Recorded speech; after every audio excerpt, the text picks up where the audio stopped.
Hello লালা, হ্যাঁ inspector sir বলুন। তুমি কোথায়? কাল থেকে তোমাকে কন্ট্যাক্ট করার চেষ্টা করছি। আমি খুব ক্লান্ত ছিলাম, ঘুমিয়ে পড়েছিলাম। ঘুমোচ্ছিলে মানে সারাদিন ঘুমোচ্ছিলে? আসলে স্যার আমার ঘুমের রুটিনটা না একটু অদ্ভুত রকমের। এমনিতে সারা সপ্তাহ 3 ঘন্টা করে ঘুমাই, তবে মাসে একবার একটানা 20 ঘন্টা করে ঘুমোতে হয় আমাকে। গতকাল সেরকমই একটা দিন ছিল। আচ্ছা, তুমি কি জেনেবের বাড়িতে আছো? আহ, আমি একটা হোটেলে রুম পেয়েছি স্যার। নাগালের মধ্যে থাকলে ভালো হয়। ঠিক আছে, 10 মিনিটে আসছি। ঠিক আছে। আচ্ছা শোনো, জেনেবকে ফোনে পাচ্ছি না। ওর বাড়ির কাছাকাছি থাকলে ওকে সঙ্গে নিয়ে এসো। যথা আজ্ঞা ইন্সপেক্টর স্যার। তবে ওকে পিক করতে গেলে পৌঁছতে আধ ঘন্টা সময় লাগবে।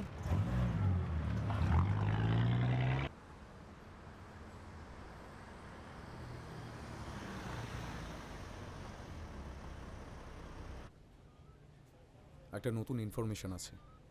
পেলিনের কার অ্যাক্সিডেন্ট হয়েছে। এখন সুস্থ আছে? একদমই না, কোমায় আছে। কন্ডিশন খুব ক্রিটিক্যাল। অ্যাক্সিডেন্টের কথা আপনি জানলেন কি করে? আমার চোখের সামনেই হয়েছে। আমার কি মনে হয় জানো, ওই আরজুমান্তের বেকাজে একটা ভিলা আছে, ওকে ওখানে রাখা হয়েছিল। হয়তো ওখান থেকে কোনোভাবে পালাতে গিয়ে এই অ্যাক্সিডেন্টটা হয়েছে। যদি তেমনটাই হয়, ভিলা চেক করতে আমি আর জেনেব যেতে পারি, তাই না? সময় মতো ফোনটা তুলে যেতে পারতে। মাহমুদ আর হান্দে গেছে। আচ্ছা, তো তোমরা কিছু পেলে ওখানে? না, জায়গাটা লক করা, কিছু নেই।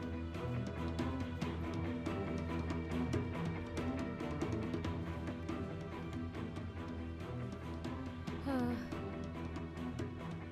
আমরা তাহলে এরপর কি করব? সার্চ ওয়ারেন্ট ইস্যু করিয়েছি, ফরেন্সিক টিম ওদের কাজ করবে। যদি প্রমাণ পাওয়া যায় যে পেলিনকে ওখানে আটকে রাখা হয়েছিল, তাহলে জিহান আর আরজুকে অ্যারেস্ট করা হবে।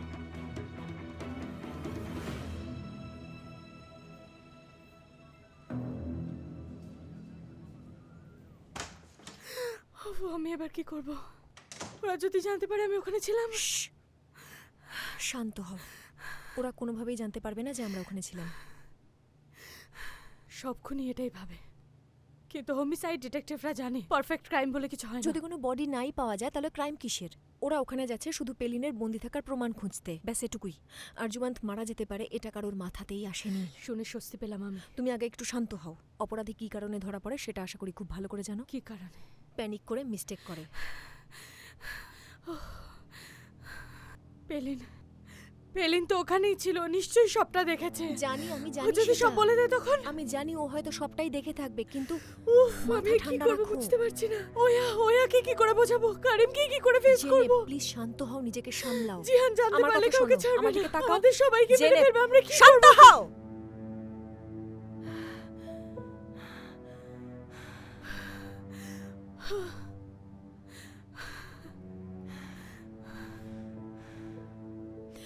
শুনে রাখো একটা কথা, একটা সিদ্ধান্ত এক্ষুনি নাও। হয় একটা ছিঁচকা দুনে বাচ্চার মতো কাঁদবে, নয় তুমি নিজের ফিলিংসকে কন্ট্রোল করে সবার সামনে নিজেকে একদম স্টেডি রাখবে। জেনে তুমি একজন পুলিশ অফিসার, একজন স্ট্রং ওম্যান, তাই তোমাকে শান্ত থাকতেই হবে।